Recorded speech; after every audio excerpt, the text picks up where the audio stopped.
Good morning guys, in front of me is Lenovo Tab Extreme and let me show you how to change wallpaper on this device.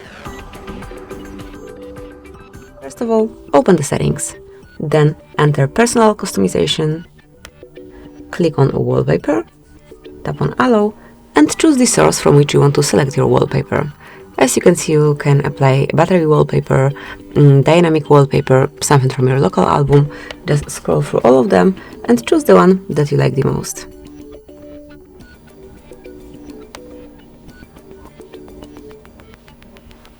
And for example, if you want to use this one, just mark on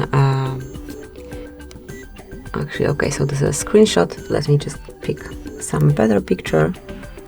Let's go back and maybe let's pick some picture from default wallpapers, for example this one.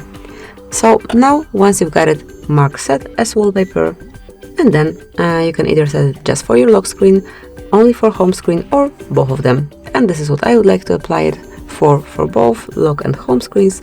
And that's it. As you can see, from now on it is applied. Thank you for watching. Please subscribe our channel and leave the thumbs up.